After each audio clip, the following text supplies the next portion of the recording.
할렐루야. 12월 19일 말씀 묵상 시간입니다. 함께 보실 말씀은 말라기 3장 13절부터 구약 성경 끝절인 4장 6절까지 말씀입니다. 제가 봉독하겠습니다. 너희가 불손한 말로 나를 거역하였다. 나 주가 말한다. 우리가 무슨 말을 하였기에 주님을 거역하였다고 하십니까? 하고 너희는 묻는다. 너희가 말하기를 하나님을 섬기는 것은 헛된 일이다. 그의 명령을 지키고 만군의 주 앞에서 그의 명령을 지키며 죄를 뉘우치고 슬퍼하는 것이 무슨 유익이 있단 말인가? 이제 보니 교만한 자가 오히려 복이 있고 악한 일을 하는 자가 번성하며 하나님을 시험하는 자가 재앙을 면한다 하는구나. 그때 주님께서는 주님을 경외한 사람들이 서로 주고받는 말을 똑똑히 들으셨다. 그 가운데서도 주님을 경외하며 주님의 이름을 존중하는 사람들을 당신 앞에 있는 비망록에 기록하셨다. 나 만군의 주가 말한다. 내가 지정한 날에 그들은 나의 특별한 소유가 되며 사람이 효도하는 자식을 아끼듯이 내가 그들을 아끼겠다.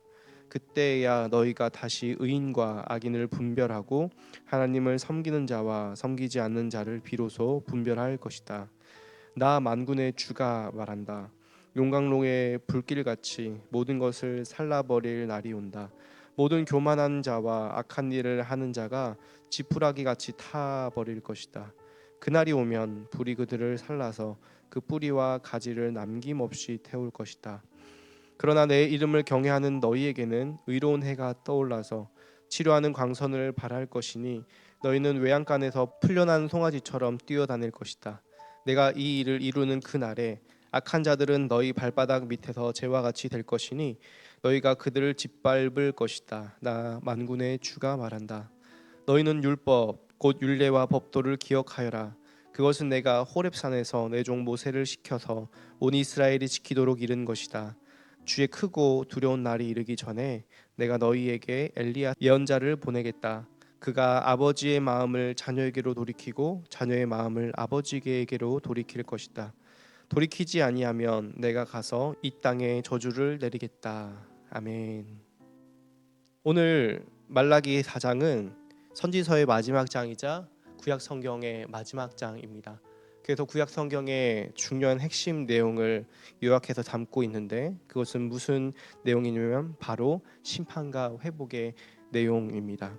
본문 1절에 보면 하나님께서 그 날이 오면 악을 행하는 자와 교만한 자들을 모두 용광로의 불길같이 다 태워버릴 날이 온다라고 말씀하십니다.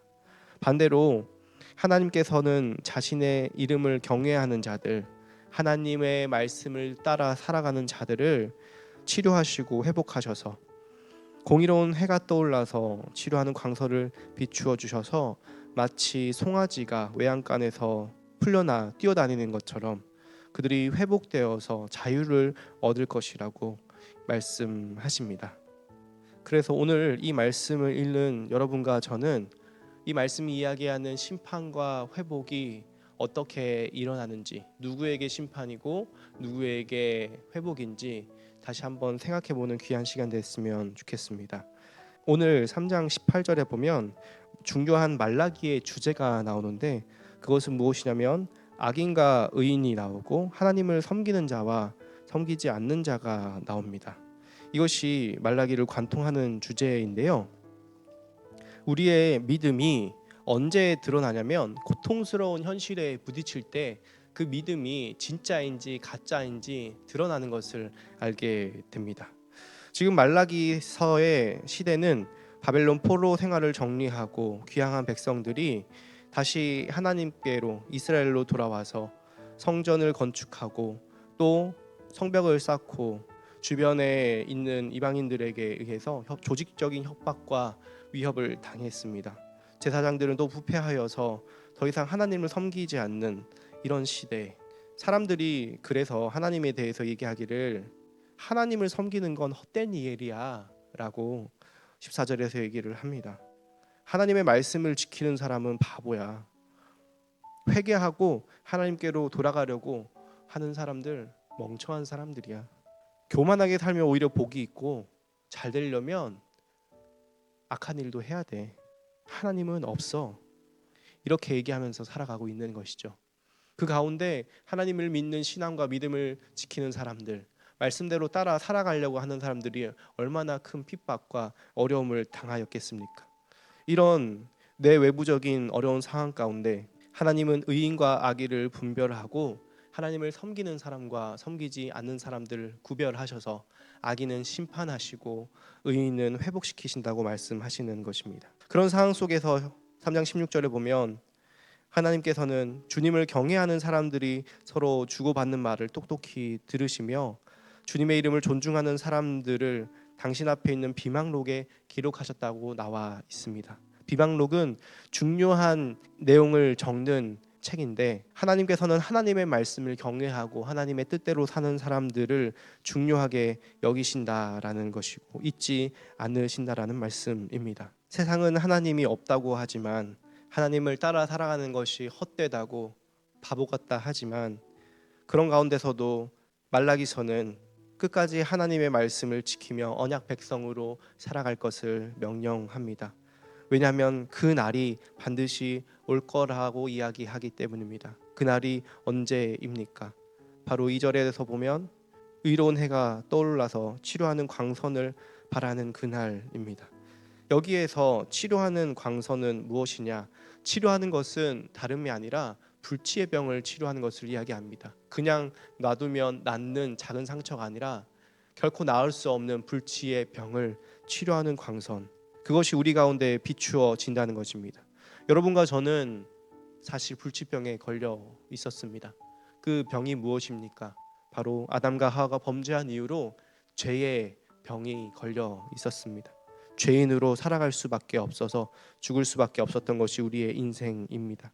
그랬던 우리에게 치료하는 광선을 비추어 주셔서 송아지처럼 자유롭게 뛰는 모습을 보여주시는데 그것은 자유로운 인간의 모습입니다. 하나님께서 태초에 아담과 하와를 창조하셨던 모습 그대로 육체적이고 영적인 문제들이 모두 치료되고 회복된 모습 그대로 참된 자유를 누리는 참된 인간의 모습, 그것이 바로 자유한 인간의 모습, 치료된 완성된 온전하여진 참 인간, 예수님을 통하여서 죄사함을 받은 자유로운 인간의 모습입니다. 왜 구원이 자유가 됩니까? 바로 죄로부터 사망으로부터 자유한 것이 구원이기 때문입니다. 그날이 오면 예수 그리스도께서 십자가의 죽으심으로 말미암아 우리를 구원하신 그날이 오었기 때문에, 이미 우리에게 왔기 때문에 우리는 자유로운 치료하는 광선을 받은 존재가 되었습니다. 또한 그날이 오면, 처음 오신 예수님께서 다시 오실 재림의 그날이 오면 그때는 모든 불의와 악행들을 행한 자들이 심판을 받고 하나님의 백성으로 말씀을 따라 살아갔던 모든 주님의 백성들이 위로와 회복을 경험할 것입니다. 그렇기 때문에 우리는 하나님을 믿는 신앙이 조롱받는 이 세상 가운데서도 하나님의 말씀을 따라 살아가야 되는 것입니다. 그래서 말라기서의 마지막에는 두 가지의 명령이 있습니다. 4절에 보면 너희는 율법 곧 율례와 법도를 기억하라고 말합니다. 하나님의 말씀을 기억하고 그 말씀을 끝까지 지켜라. 세상이 무엇이라고 하든 변하는 세상 속에서 변하지 않는 말씀을 붙들고 하나님의 뜻을 붙들고 살아가라는 주님의 명령입니다. 또 한 가지는 무엇입니까? 5, 6절에 보면 내가 너에게 엘리야 예언자를 보내겠다 하시며 아버지의 마음을 자녀에게로 돌이키고 자녀의 마음을 아버지에게로 돌이킬 것이라고 말씀하십니다. 돌이킴을 명령하고 있습니다. 돌이킨다라는 것은 하나님께로 돌아가는 것입니다. 선지자 엘리야가 예언했던 것은 무엇입니까? 열왕기서에 보면 엘리야는 심판을 경고했고 동시에 하나님의 은혜를 선포했습니다. 그것이 신약에서는 세례 요한에게 이어져 예수 그리스도의 길을 예비하며 바리새인들에게는 심판을 선언했고 또 백성들에게는 하나님께 돌아오라고 회개를 요청했었습니다. 그것이 선지자적인 선포입니다. 세상에 대하여서 세상의 악행에 대해서는 심판을 선언하고 그들의 마음을 돌이켜 하나님께로 돌아오라고 선포하는 그것, 하나님의 말씀을 가진 하나님의 백성이 해야 할 일입니다. 그것이 바로 선지자의 소명입니다. 교회의 사명입니다.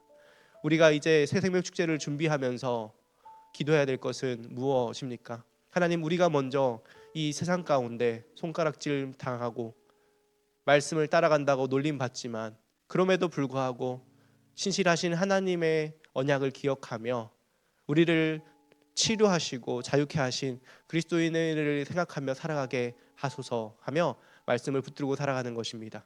또한 그 말씀이 우리에게서 멈추는 것이 아니라 믿지 않는 이웃에게도 전해져서 크리스마스에 이 땅에 오신 예수 그리스도의 성탄의 의미가 무엇인지, 구원자이신 그분을 믿고 따르고 그분을 나의 구주로 영접하는 것이 얼마나 복된 일인지 함께 전하고 나누는 귀한 연말이 되었으면 좋겠습니다. 함께 기도하겠습니다. 살아계신 하나님, 참으로 감사합니다. 구약을 마무리하면서 그때나 지금이나 하나님을 믿는 것을 조롱하고 없이 여기는 수많은 세상의 목소리들이 있음을 고백합니다. 그 가운데서 하나님의 말씀을 신뢰하며 조롱과 핍박 가운데서도 하나님의 뜻대로, 하나님의 말씀대로 하나님을 의지하고 살아가기를 소원하는 우리 주님의 백성들을 붙들어 주시고 치료하는 광선을 날마다 우리에게 비추어 주셔서 구원의 은혜와 자유를 누리게 하여 주시옵소서. 그것을 이웃에게 전하는 귀한 연말이 될 수 있도록, 새 생명 축제가 될 수 있도록 역사하여 주시옵소서. 감사드리며 예수님의 이름으로 기도합니다. 아멘.